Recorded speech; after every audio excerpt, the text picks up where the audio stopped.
ಆತ್ಮೀಯ ಬಂಧುಗಳೇ, ಮಹಾಭಾರತ ಭೀಷ್ಮ ಪರ್ವ. ಇದರಿಂದ ದುರ್ಯೋಧನನ ಪ್ರಾರ್ಥನೆಯಿಂದ ಭೀಷ್ಮರು ಪಾಂಡವರ ಸೈನ್ಯವನ್ನು ಸಂಹಾರ ಮಾಡುವಂಥ ಪ್ರತಿಜ್ಞೆಯನ್ನು ಮಾಡೋದು, ಈ ವಿಷಯದ ಬಗ್ಗೆ ನಾವು ತಿಳ್ಕೊಳ್ತಾ ಇದ್ವಿ. ದುರ್ಯೋಧನ ತುಂಬ ಬೇಜಾರು ಮಾಡ್ಕೊಂಡಿದ್ದಾನೆ.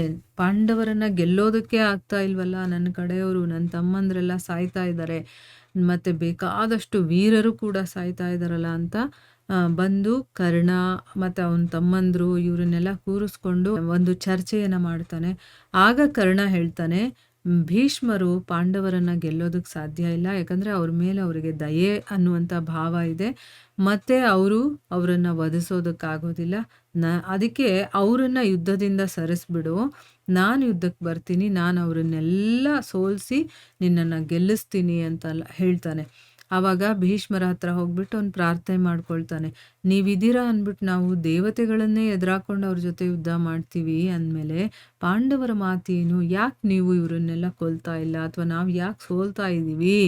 ಅದಕ್ಕೆ ನೀವು ನನಗೆ ಮಾತು ಕೊಟ್ಟಿದ್ದೀರಲ್ಲ, ಆ ಮಾತಿನ ಪ್ರಕಾರ ಯುದ್ಧ ಮಾಡಿ ಅವರನ್ನೆಲ್ಲ ಸೋಲಿಸಿ, ಅಕಸ್ಮಾತ್ ನಿಮ್ಮ ಮನಸ್ಸಲ್ಲಿ ಅವ್ರ ಬಗ್ಗೆ ದಯೆ, ನನ್ನ ಬಗ್ಗೆ ದ್ವೇಷ ಏನಾದರೂ ಇದ್ದು ನೀವು ಯುದ್ಧದಲ್ಲಿ ಸರಿಯಾಗಿ ಯುದ್ಧ ಮಾಡ್ತಾ ಇಲ್ಲ, ಪಾಂಡವರ ರಕ್ಷಣೆಯನ್ನೇ ಮಾಡ್ತಾ ಇದ್ದೀರಾ ಅನ್ನೋದಾದರೆ ನೀವು ಯುದ್ಧದಿಂದ ಸರಿರಿ, ಕರ್ಣ ಮುಂದೆ ಬಂದು ನನಗೆ ಜಯವನ್ನು ತಂದುಕೊಡ್ತಾನೆ, ಅವರನ್ನೆಲ್ಲ ಪರಾಸ್ತಗೊಳಿಸ್ತಾನೆ ಅಂತಂದ್ಬಿಟ್ಟು ಹೇಳಿ ಮೌನವಾಗಿಬಿಡ್ತಾನೆ.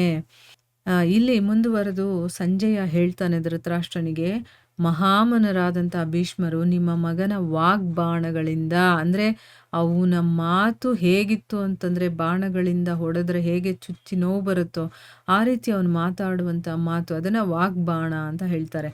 ಅದರಿಂದ ಅವನು ನೋವು ಕೊಟ್ಟಿದ್ರೂ ಕೂಡ ತುಂಬ ಅವರಿಗೆ ನೋವಾಗುತ್ತೆ ಅವನು ಮಾತಾಡೋ ಮಾತಿಂದ, ಯಾಕಂದರೆ ಅವರು ತಮ್ಮ ಶಕ್ತಿ ಮೀರಿ ಅಲ್ಲಿ ಯುದ್ಧ ಮಾಡ್ತಾ ಇದ್ದಾರೆ. ಆದರೂ ಇವನು ಹೀಗೆ ಮಾತಾಡ್ತಾ ಇದ್ದಾನಲ್ಲ ಅಂತ ಅವ್ರಿಗೆ ಬೇಜಾರಾಗುತ್ತೆ. ಆದರೆ ಅವನಿಗೆ ಯಾವುದೇ ರೀತಿ ಕಟುವಚನಗಳನ್ನು ಹೇಳಲಿಲ್ಲ. ಅವರು ಬಹಳ ಸಮಯದ ತನಕ ದೀರ್ಘವಾದ ಶ್ವಾಸವನ್ನು ತಗೊಳ್ತಾ ಇದ್ರು. ಅಂದರೆ ಅವ್ರಿಗೆ ಬೇಜಾರಾಗಿದ್ರು ಕೂಡ, ದುಃಖ ಆಗಿದ್ರು ಕೂಡ ಅವನಿಗೇನು ಹೇಳದೆ ದೀರ್ಘವಾಗಿ ಉಸಿರಾಟವನ್ನು ಆಡ್ತಾ ಇದ್ದಾರೆ. ಆಮೇಲೆ ಅವರು ಕೋಪ ಮಾಡಿಕೊಂಡು ದುರ್ಯೋಧನನಿಗೆ ತಿಳುವಳಿಕೆ ಹೇಳ್ತಾರೆ. ಏನು ಹೇಳ್ತಾರೆ ಅಂದರೆ, ಮಗು ದುರ್ಯೋಧನ, ಈ ರೀತಿ ವಾಗ್ಬಾಣಗಳಿಂದ ನೀನು ನನ್ನ ಹೃದಯವನ್ನು ಯಾಕೆ ಈರಿತಾ ಇದೆಯಾ, ಯಾಕೆ ನನ್ನನ್ನು ಚುಚ್ಚುತ್ತಾ ಇದೆಯಾ ಅಂತ. ನಾನಂತೂ ನನ್ನ ಶಕ್ತಿಯನ್ನೆಲ್ಲ ಹಾಕಿ ಯುದ್ಧ ಮಾಡ್ತಾ ಇದ್ದೀನಿ, ಮತ್ತು ನಿನಗೆ ಒಳ್ಳೆಯದಾಗಬೇಕು ಅಂತಲೇ ನಾನು ಬಯಸ್ತೀನಿ. ನಿನಗೆ ಒಳಿತನ್ನು ಮಾಡೋದಕ್ಕೆ ನಾನು ನನ್ನ ಪ್ರಾಣವನ್ನು ಕೂಡ ಕೊಡೋದಕ್ಕೆ ತಯಾರಾಗಿದ್ದೀನಿ. ನೋಡು, ಈ ವೀರ ಅರ್ಜುನ ಇದನ್ನಲ್ಲ, ಅವನು ಇಂದ್ರನನ್ನು ಪರಾಸ್ತಗೊಳಿಸಿ ಖಾಂಡವವನದಲ್ಲಿ ಅಗ್ನಿಯನ್ನು ಕೂಡ ತೃಪ್ತಿಗೊಳಿಸಿದ್ದ. ಇದೇ ಅವನ ಅಜೇಯತೆಯ ಪೂರ್ಣ ಪ್ರಮಾಣವಾಗಿದೆ. ಅಂದರೆ ಅವನನ್ನು ಗೆಲ್ಲೋದಕ್ಕಾಗೋದಿಲ್ಲ ಅನ್ನೋದಕ್ಕೆ ಇದು ಒಂದು ಸಾಕ್ಷಿ. ಅದು ಯಾಕೆಂದರೆ ದೇವತೆಗಳನ್ನು, ಇಂದ್ರ ಇದಾನಲ್ಲ, ಅವನು ಎಲ್ಲರಿಗಿಂತ ಶಕ್ತಿಶಾಲಿ, ಅವನನ್ನೇ ಅವನು ಸೋಲಿಸಿ ಖಾಂಡವವನದಲ್ಲಿರುವಂಥ ಅಗ್ನಿಯನ್ನು ತೃಪ್ತಿ ಮಾಡಿದ್ದಲ್ಲ. ಇದಕ್ಕಿಂತ ಏನಾದರೂ ನಿನಗೆ ಪ್ರಮಾಣ ಬೇಕಾ? ಯಾವಾಗ ಗಂಧರ್ವರು ನಿನ್ನನ್ನು ಬಲವಂತವಾಗಿ ಹಿಡ್ಕೊಂಡು ಹೋಗಿದ್ರೋ ಆ ಸಮಯದಲ್ಲೂ ಕೂಡ ಇವನೇ ನಿನ್ನನ್ನು ಬಿಡಿಸಿದ್ದ. ಆ ಸಮಯದಲ್ಲಿ ನಿನ್ನ ಈ ವೀರ ಶೂರ ತಮ್ಮಂದ್ರಾಗಿರ್ಬೋದು, ಕರ್ಣ, ಇವರೆಲ್ಲ ಮೈದಾನವನ್ನೇ ಬಿಟ್ಟು ಓಡಿ ಹೋಗ್ಬಿಟ್ಟಿದ್ರಲ್ಲ, ಆ ಸಮಯದಲ್ಲಿ ಯಾರು ನಿನ್ನನ್ನು ಕಾಪಾಡಿದ್ದು ಅಂತಂದರೆ ಅದು ಕೂಡ ಅರ್ಜುನನೇ. ಇದು ಅವನ ಅದ್ಭುತ ಶಕ್ತಿಯ ಪರಿಚಯ ಅಲ್ವಾ ಅಂತಂದ್ಬಿಟ್ಟು ಹೇಳ್ತಾ ಇದ್ದಾನೆ. ಅಂದರೆ ಅರ್ಜುನ ಮತ್ತು ಪಾಂಡವರನ್ನು ನೀನು ಸಾಮಾನ್ಯ ಅಂತ ತಿಳ್ಕೊಂಡಿದ್ದೀಯಾ, ಆದರೆ ಅವರು ಎಷ್ಟು ಅಸಾಮಾನ್ಯರು ಅನ್ನೋದನ್ನ ಇಲ್ಲಿ ವಿವರಣೆ ಮಾಡಿ ಹೇಳ್ತಾ ಇದ್ದಾರೆ.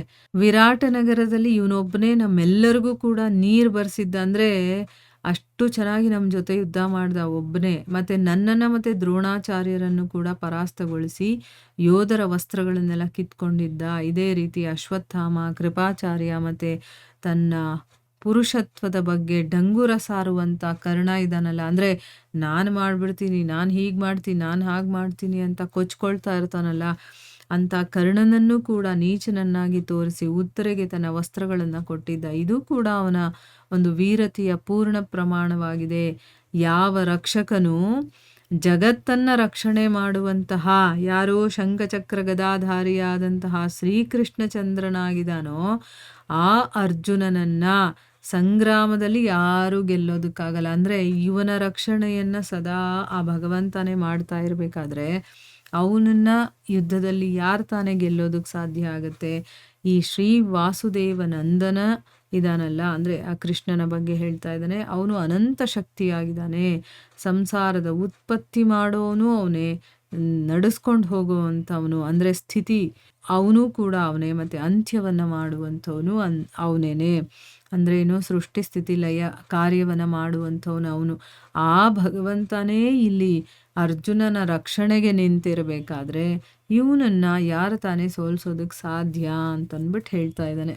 ಅಂದರೆ ಇಲ್ಲಿ ನಾವು ಯಾಕೆ ಸೋಲ್ತಾ ಇದ್ದೀವಿ ನನಗೆ ಕಾರಣನೇ ಗೊತ್ತಿಲ್ವಲ್ಲ. ಇಷ್ಟೊಂದು ಜನ ವೀರರು ಶೂರರು ಎಲ್ಲ ಇದ್ದಾರೆ, ಇಷ್ಟೊಂದು ಅಕ್ಷೋಹಿಣಿ ಸೈನ್ಯ ಇದೆ ನನ್ನ ಜೊತೆ, ಸರಿಯಾದ ರೀತಿಯಲ್ಲಿ ನಾವು ಎಲ್ಲ ಏರ್ಪಾಡುಗಳನ್ನು ಮಾಡಿದ್ದೀವಿ, ಅಸ್ತ್ರಶಸ್ತ್ರಗಳಿದೆ, ಇಷ್ಟೆಲ್ಲ ಇದ್ದರೂ ಕೂಡ ನೀವೇ ಮುಂದೆ ಇದ್ದರೂ ಕೂಡ ನಾವು ಯಾಕೆ ಸೋಲ್ತಾ ಇದ್ದೀವಿ ಅಂತ ಕೇಳ್ತಾನಲ್ಲ.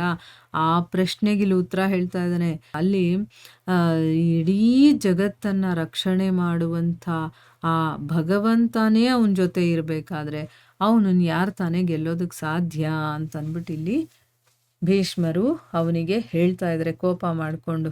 ನೀವು ಯಾಕೆ ಯುದ್ಧ ಮಾಡ್ತಾ ಇಲ್ಲ ಹಾಗೆ ಹೀಗೆ ಅಂತ ಕಿರ್ಚಾಡ್ತಾನಲ್ವ. ಅದಕ್ಕೋಸ್ಕರ ಇನ್ನು ನನ್ನ ಕರ್ಣ ಇದ್ದಾನೆ, ನನ್ನ ಗೆಲ್ಲಿಸ್ಬಿಡ್ತಾನೆ ಅಂತೆಲ್ಲ ಹೇಳಿದಾಗ ಗಂಧರ್ವರೆಲ್ಲ ಎತ್ಕೊಂಡು ಹೋಗ್ಬಿಟ್ಟಿರ್ತಾರಲ್ವ ನಿನ್ನನ್ನು. ಅವಾಗ ಯಾರು ನಿನ್ನನ್ನು ಬಿಡಿಸ್ಕೊಂಡು ಕರ್ಕೊಂಡು ಬಂದಿದ್ದು? ಆ ಸಮಯದಲ್ಲಿ ಈ ಕರ್ಣ ಎಲ್ಲಿ ಹೋಗಿದ್ದ? ಅವನು ಮೈದಾನ ಬಿಟ್ಟು ಓಡ್ ಹೋಗಿದ್ನಲ್ಲ ಅಂತೆಲ್ಲ ಹೇಳ್ತಾರೆ. ಸೊ ಮುಂದುವರೆದೇನಾಗುತ್ತೆ ಅಂತ ಮುಂದಿನ ಭಾಗದಲ್ಲಿ ತಿಳ್ಕೊಳ್ಳೋಣ. ಹರೇ ಕೃಷ್ಣ.